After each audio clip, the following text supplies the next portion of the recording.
Hey guys, happy Monday. Are you super into the holiday season, but you're still a little spooky? Me too. This video today is going to be for you. Last week, with the beginning of our Black Friday sale, we released three new colors of the Push Push Fluffy product. A red, a white, and a black Push Push Fluffy, but they have this really cute little glitter to them. My eyes went straight for the black one. What can I do that's holiday that uses this black fluffy texture glitter effect? And it came to me. Krampus, it's right there. So I looked up a few references online and I saw some really cool Krampus skull designs. And this is what I came up with. It's textural, it's 3D, it's still holiday, but it's a little spooky. We've got 3D texture in that skull, we've got the fluffy making this little Santa hat and the beard situation, and we've got the super cool curly horns to go along with it all. So I'm going to show you all the steps on how I created this really cool 3D Krampus design. And even if it's not a design that you want to create, maybe you'll pick up some techniques along the way. Let's get started. First up is a coat of Nail Thought's Boba Date. It's just a really great one coat, super pigmented black. Now I'm going to do Velvet Magnet's Red Velvet and activate it with my Max Magnet. This is just going to be the base for my design here. Get it nice and velvety, and we're going to cure that for 30 seconds. And we'll just seal all that in with Ultra Glossy Top Coat. And we're going to start by building our skull using No Wipe Accessory Bond White and a long liner brush. And I'm going to start out by just kind of tracing out and creating the map of where I want this head to go. I'm starting out at the top of the head here and just tracing out where those horns are going to end up, starting to fill in the forehead, and then just slowly working around where I want my eye sockets to be until it starts to kind of take shape. And I'm adding small amounts of accessory bond as I go so that I can keep my lines a little bit sharper. And then I'm going to go ahead and fill in that forehead so we have all the white there. Now from here, without curing, because I'm still doing a really, really thin mapping layer, I'm pulling down and creating the center line of where I want my nose to be, and creating a little bit of a hole at the tip for where those nostril holes are going to go. Haven't cured any of this yet. I want it to stay really, really thin, and I'm going to start to kind of flesh out that nose, that muzzle, and creating my full shape. I'm not going for texture quite yet. This is just my mapping layer, so I'm just figuring out where everything is going to end up. Play around with it a little more, smooth it out, and once I'm happy, we're going to cure this for 30 seconds. Now we can start building texture. I'm going to start out around those eye sockets with a good amount of that accessory bond on my long liner brush and just trace them out and start to fill out that forehead area too, leaving some parts a little bit lower down to that mapping layer so we have some texture going on. I want this to look kind of disheveled and spooky, so having those high and low points is going to look really cool and kind of broken down, which is what I'm going for. The accessory bond product is designed to be applied with volume, so you can really play with how much and how little pressure you apply so that you get these really cool high and low points. Fleshing out and building up that nose area now, and I'm going to bring it down over and just start to create a little bit of texture at the end where I want that nose to end up. After you've started to fill up and you've cured as you've gone, you can go ahead and add more details like around the sides of the nose to flesh it out and create a little bit more texture.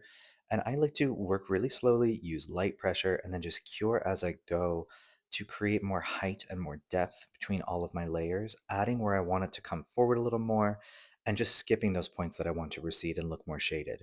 It definitely helped me to have a photo of a skull like this handy beside me so that I can kind of check on the anatomy and make sure that my high points are accurate. I definitely tripled up in some places like around the eye sockets where I wanted them to come forward more, and definitely built up on the forehead as well because I do want that to be kind of a high point. You just want to keep playing with it, cure as you go when you get to a point where you're happy. If you want to make things taller or more textured or anything like that, you absolutely can. Here I'm just detailing around the eye sockets a little bit more so they have more color. And I hit the perimeter a little bit more as well because I really want this to be well framed and to really pop out from the nail.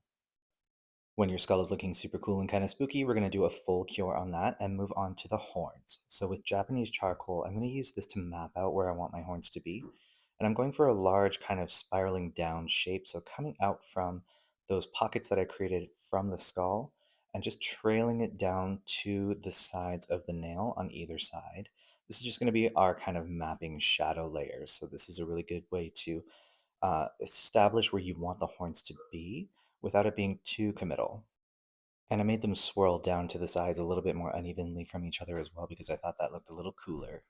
This should be a very thin layer. Again, we're just mapping out where those horns are going to go. Curing that fully, we're going in with blackest black now, and we're going to use this to shade the horns. We're going to make sure they look like they're really popping out of the nail. And we're also going to use this to add some kind of ribbing lines along the horns, which is something you see in a lot of the reference photos that I was using. Using the black over the gray will add a lot of depth, drama, and texture and really make this design come together nicely. And it's okay if these lines don't look absolutely perfect as well because we're going to be going over top of this with more texture after we're done. So we're going to cure all that black and then we're going with our no wipe jelly top. This stuff is great. We're going to use this to really accentuate all of those ribs on the horns that we created using that black. So going in, I'm adding a little bit of a bead and I'm going to cure in between each little line that I create here to really establish that ribbing effect. This is really going to help to make the horns pop.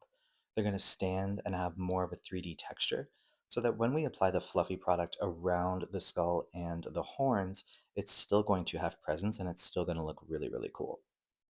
You can also build up this jelly top 2, if not 3 times, if you want to get more texture or if you want to build these horns up higher. That is absolutely fine. It does go on top of itself, cures, and it stays on really, really nicely.